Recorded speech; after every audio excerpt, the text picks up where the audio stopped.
오늘 아침 눈을 뜨셨을 때 가장 먼저 무슨 생각이 드셨나요? 따뜻한 햇살을 느끼며 감사한 마음으로 하루를 시작하셨나요? 아니면 눈꺼풀이 채 열리기도 전에 이미 마음속에서 숫자들이 떠오르기 시작하셨나요?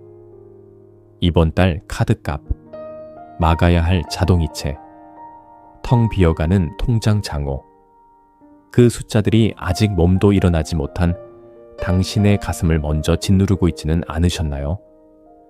그 무게가 얼마나 무거운지 저는 압니다. 아침을 맞이하는 것이 설레는 일이 아니라 두려운 일이 되어버린 그 마음, 하루를 시작하기도 전에 이미 지쳐버리는 그 느낌. 당신 혼자만 그런 것이 아닙니다. 그리고 그것은 당신이 나약해서도 믿음이 부족해서도 아닙니다. 오늘 이 시간 그 무거운 아침의 짐을 함께 내려다보고 싶습니다. 이 이야기가 오늘 아침에 당신에게 조금이라도 닿으셨다면 지금 구독 버튼과 좋아요를 눌러주시고 알림 설정도 해주세요. 이 채널은 앞으로도 재정의 무게, 앞에서 지쳐있는 분들 곁에서 말씀과 함께 조용히 그러나 꾸준히 함께 걷겠습니다. 그런데 오늘 이 자리에서 아주 부드럽게 한 가지 질문을 드려도 될까요?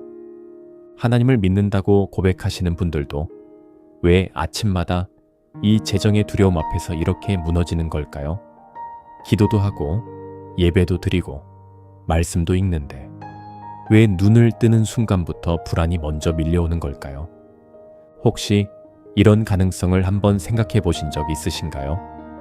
어쩌면 우리가 입으로는 주님께 맡깁니다 라고 고백하면서도 실제로는 내 삶과 내 재정의 운전대를 여전히 내가 꽉 쥐고 있기 때문은 아닐까요? 하나님을 주님이라고 부르지만 실제 내 삶의 주도권은 여전히 내 손안에 있기 때문에 그 운전대를 쥔 손이 매일 아침 떨리고 있는 것은 아닐까요? 이것은 정죄가 아닙니다. 저도 그 자리에 있었던 사람으로서 아주 조심스럽고 따뜻하게 드리는 질문입니다. 오늘 우리가 함께 걸어가 볼 새로운 시각이 있습니다. 내 삶과 재정의 주도권이 내게서 전능하신 하나님께로 넘어가는 것. 그것이 어떤 의미인지, 그것이 실제로 어떻게 가능한지, 그리고 그것이 일어날 때 내 아침이 어떻게 달라질 수 있는지, 오늘 그 이야기를 함께 나눠 보겠습니다. 성경에 아하시야라는 왕의 이야기가 있습니다. 열왕기하 1장 3절에 나오는 이야기입니다. 아하시야, 왕이 병에 걸렸습니다. 위기가 찾아온 것이죠. 그런데 그 위기 앞에서 아하시야 왕이 한 행동이 있습니다. 하나님을 찾은 것이 아니었습니다. 그는 에그론의 신, 바리의 신이라고 불리는 바알세붑을 찾았습니다. 내가 살아날 수 있는지 없는지를 그 신에게 물으러 사람을 보낸 것입니다. 오늘 우리 이야기와 얼마나 닮아 있는지 느껴지시나요? 재정의 위기 앞에서, 건강의 위기 앞에서 우리가 가장 먼저 찾는 것이 무엇인가요? 통장 잔고를 확인하고, 재테크 유튜브를 뒤지고, 주식 앱을 열고, 지인에게 전화를 걸고, 그 모든 것들이 나쁜 것이 아닙니다. 하지만 그것들을 하나님보다 먼저, 하나님보다 더 많이 의지하고 있다면 그것은 아하시야 왕이 바알세붑을 찾았던 것과 크게 다르지 않을 수 있습니다.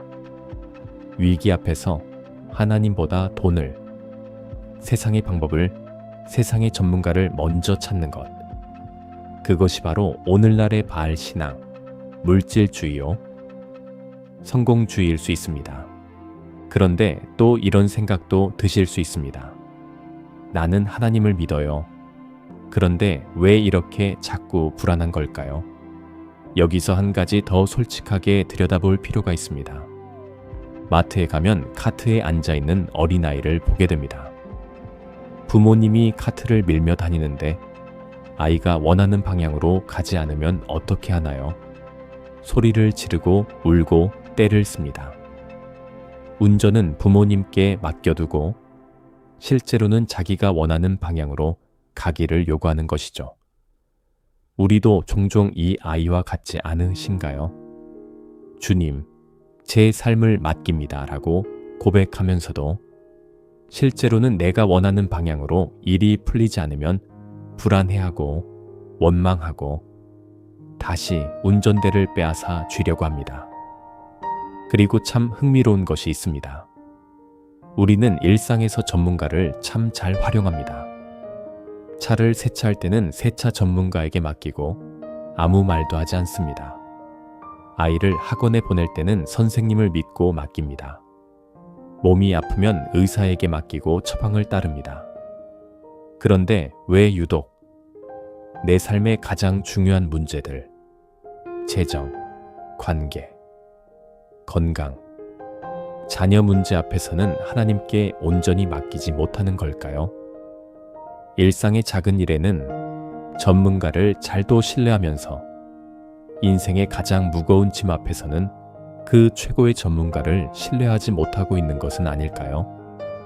바로 이 지점에서 아주 중요한 발견이 찾아옵니다. 내 인생에, 내 재정에, 내 관계의 최고의 전문가는 바로 창조주 하나님이십니다. 이 세상을 만드신 분, 내 머리카락 숫자까지 아시는 분, 내 앞날을 처음부터 끝까지 보고 계신 분, 그분보다 더 나은 전문가는 이 세상에 없습니다. 그런데 그 전문가에게 맡긴다는 것이 어떤 의미인지 여기서 아주 중요한 구분을 해야 합니다. 맡긴다는 것이 어차피 안 될 거야, 그냥 내버려 두자는 포기가 아닙니다. 성경에 한 달란트를 받은 종의 이야기가 있습니다. 그 종은 주인이 떠난 사이 달란트를 땅에 묻어버렸습니다. 아무것도 하지 않은 것입니다. 그것은 맡김이 아닙니다. 그것은 포기입니다. 두려움과 게으름으로 아무것도 시도하지 않은 것입니다. 진정한 맡김은 다릅니다. 밤새 그물을 내렸지만 한 마리도 잡지 못한 베드로를 생각해 보세요. 얼마나 지치고 허탈했겠습니까? 그런데 예수님이 깊은 곳에 그물을 내려라고 말씀하십니다. 어부로 평생을 살아온 베드로의 상식으로는 이해가 되지 않는 말씀이었습니다. 그럼에도 베드로는 말씀에 의지하여 다시 그물을 내리는 수고를 감당합니다. 이것이 진정한 권리 포기입니다. 내 판단과 내 방식에 대한 고집을 내려놓고 결과를 주님께 이양하며 순종하는 것. 그것이 성경이 말하는 진짜 맡김입니다. 가나의 혼인잔치에서 마리아도 그랬습니다. 포도주가 떨어지는 위기 앞에서 마리아는 긴 기도를 드리지 않았습니다. 그냥 예수님께 툭 맡겨버렸습니다.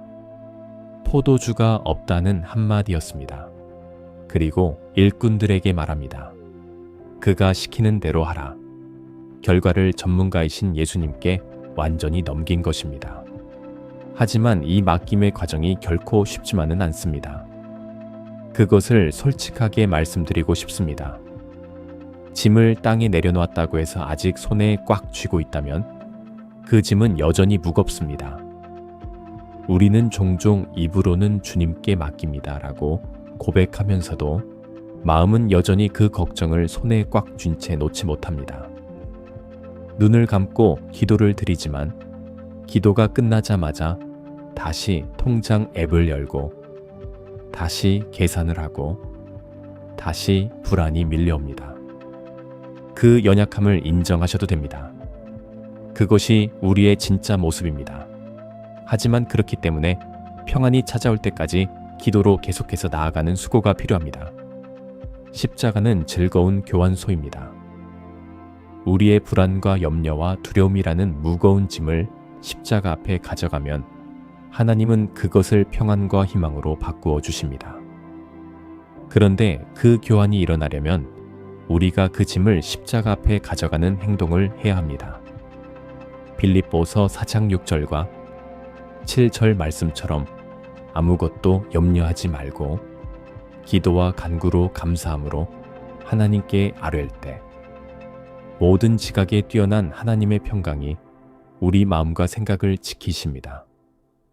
그 평안이 내 마음에 찾아올 때까지 기도로 계속해서 십자가의 교환소에 나아가는 것, 그것이 우리가 감당해야 할 영적인 수고입니다. 억지 노력이 아닙니다. 최고의 전문가이신 주님께 내 삶의 운전대를 진심으로 넘겨드리기 위한 마음을 여는 행동입니다. 그리고 그 기도가 진심으로 드려질 때 놀라운 일이 일어납니다.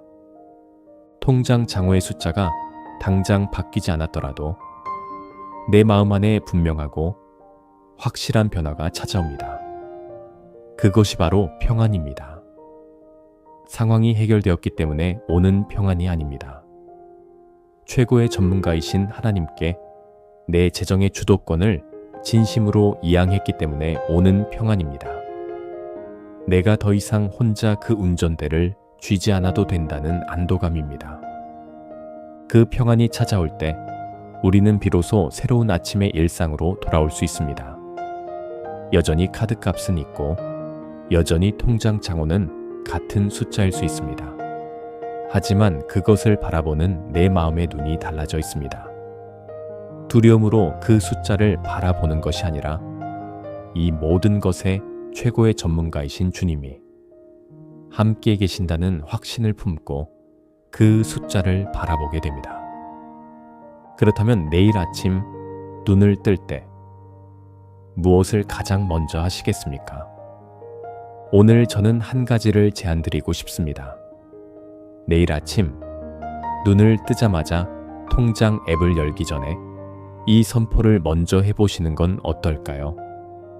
왕이신 나의 하나님, 내가 주님을 높입니다. 오늘 내 삶의 주도권을 주님께 드립니다. 이 짧은 선포 하나가 내 아침 전체를 바꿀 수 있습니다. 하나님의 통치와 다스림이 내 삶에 시작되는 선언이기 때문입니다. 통장 앱보다 하나님을 먼저 찾는 그 한 가지 선택이 내 하루의 주도권이 누구에게 있는지를 매일 아침 새롭게 정하는 행동이 됩니다. 변화는 거창한 것이 아닙니다. 내일 아침 눈을 떴을 때 통장 앱 대신 이 선포 하나를 먼저 하는 것, 그 작은 하나가 오늘과 전혀 다른 아침의 시작이 됩니다. 최고의 전문가이신 주님께 오늘 하루의 운전대를 넘겨드리고 그분의 평안 속에서 내가 할 수 있는 작은 순종들을 기쁘게 감당해 나가는 것. 그것이 재정의 두려움 앞에서 무너지던 아침에서 말씀과 평안으로 시작하는 아침으로 나아가는 길입니다. 오늘 이 영상을 끝까지 함께 해주셔서 진심으로 감사드립니다. 마지막으로 3가지를 말씀드리고 싶어요. 지금 재정적으로 혹은 마음으로 어떤 어려움을 겪고 계신지, 아니면 이 말씀을 통해 하나님이 어떻게 당신의 삶에 찾아오셨는지 댓글에 기도 제목이나 간증을 짧게라도 남겨주세요. 그 소중한 이야기들을 모아서 다음 영상에 담아 함께 기도하고 나누겠습니다. 당신의 이야기가 누군가에게 회복의 시작이 될 수 있습니다. 그리고 오늘 영상이 함께한 아름다운 이미지들을 말씀 카드와 핸드폰 배경화면으로 쓰실 수 있도록 무료 다운로드 링크를 더보기란에 남겨두었습니다. 매일 아침 눈을 뜰 때 바라보실 수 있도록 꼭 받아가세요. 마지막으로 매일 아침 성경 읽기를 결단하신 분들을 위해 누구나 무료로 사용할 수 있는 성경 읽기 앱 링크도 함께 더보기란에 남겨두었습니다. 말씀이 매일 아침 당신의 첫 번째 양식이 되시길 바랍니다. 당신은 오늘도 충분히 잘 버텨내셨습니다. 그리고 내일 아침 눈을 뜨는 순간 두려움이 아닌 선포로 하루를 여실 수 있습니다. 하나님께서 당신의 손을 붙잡고 계십니다. 따뜻한 평안이 오늘 밤 당신과 함께 하시기를 진심으로 기도합니다.